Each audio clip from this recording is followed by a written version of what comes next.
Sabe aquela sensação de que mesmo depois de fechar o computador, o cérebro continua zumbindo, como se ainda estivesse recebendo notificações?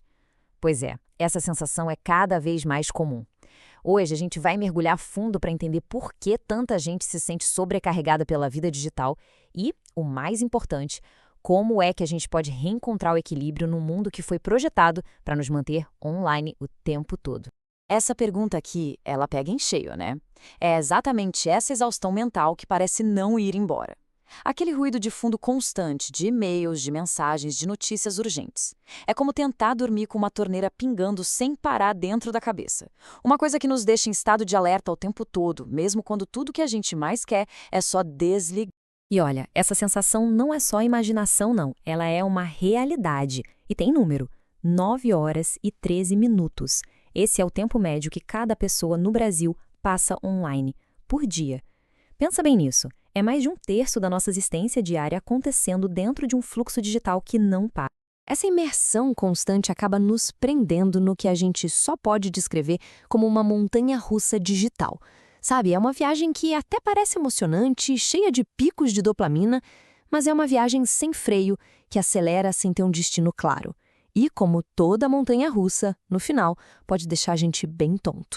E uns efeitos colaterais dessa viagem sem fim são velhos conhecidos, né? Um cansaço mental que não passa, uma ansiedade que fica ali no fundo e uma dificuldade gigantesca de focar em uma coisa só.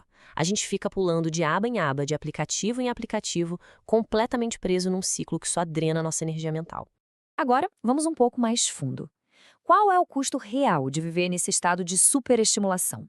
Qual é o preço que o nosso cérebro, a nossa criatividade e até os nossos relacionamentos pagam por essa conexão que nunca para? Bom, um dos grandes motores que nos mantém presos nessa montanha russa é o famoso FOMO, o medo de estar perdendo alguma coisa. É aquela compulsão de checar o celular a cada minuto com medo de perder uma atualização, uma mensagem. Mas a verdade é que, na maioria das vezes, essa busca constante só nos leva a um estímulo totalmente vazio. E essa imagem aqui, ela captura perfeitamente o que acontece dentro da gente. Esse bombardeio de informações coloca o nosso cérebro num modo de sobrevivência constante. Ele está sempre em alerta máximo, esperando a próxima interrupção. E isso torna quase impossível relaxar de verdade. E vai aos poucos corroendo a nossa saúde mental e a qualidade das nossas relações. E olha só esse dado, que é realmente chocante. O cérebro leva mais de 20 minutos para recuperar o foco total depois de uma única interrupção. Uma.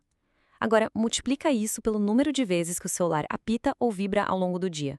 O impacto na nossa produtividade e na capacidade de pensar com profundidade é gigantesco.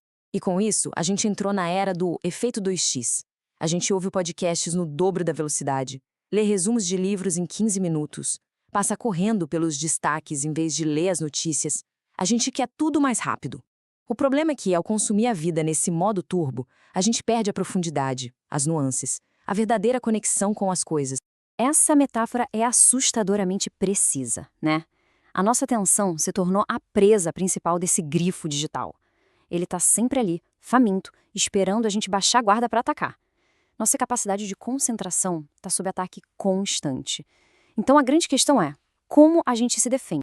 A resposta, por mais estranho que pareça, pode não estar em fazer mais, mas em fazer menos. Pode estar no exato oposto do barulho. Vamos agora explorar o poder criativo do silêncio. Essa ideia quase radical de que o antídoto para o excesso de estímulos é, na verdade, a pausa intencional. Essa frase é tão simples, mas carrega uma verdade muito profunda. Quando a gente está o tempo todo só consumindo informação, não sobra espaço nenhum para a gente produzir, para imaginar, ou simplesmente para pensar. E quando a gente se dá permissão para ter esses momentos offline, a mágica começa a acontecer. A gente ganha espaço para a imaginação florescer. A gente começa a pensar com a nossa própria voz, sabe, sem a influência constante de fora.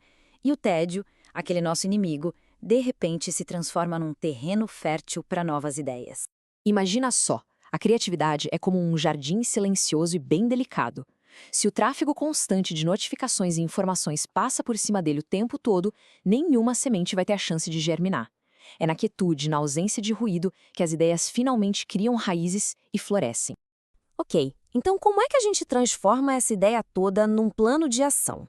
Vamos mergulhar num guia prático de detox digital.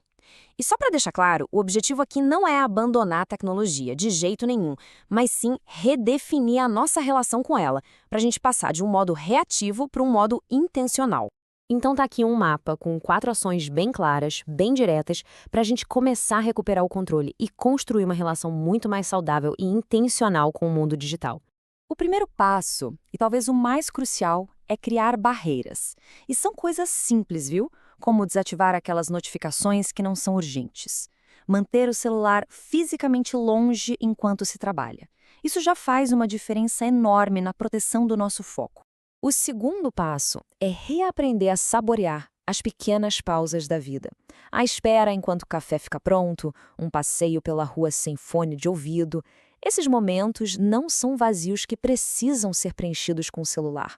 Pelo contrário, são oportunidades de ouro para a mente poder respirar, vaguear e simplesmente existir.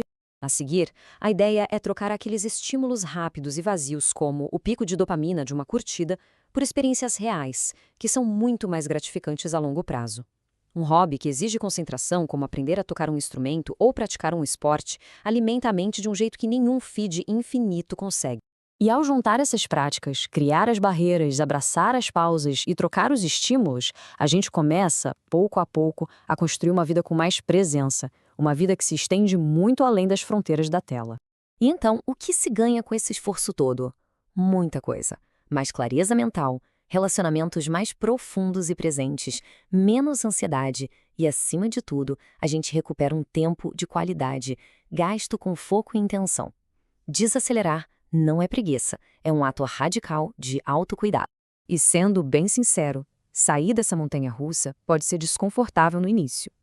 O silêncio pode até parecer um pouco ensurdecedor, mas é nesse chão firme da presença que a gente volta a enxergar o caminho à nossa frente e as pessoas que estão caminhando ao nosso lado. E para terminar, fica aqui essa reflexão. Será que estamos realmente vivendo as nossas vidas ou apenas consumindo o conteúdo delas em velocidade acelerada? A resposta para essa pergunta pode ser o primeiro passo para uma grande e necessária mudança.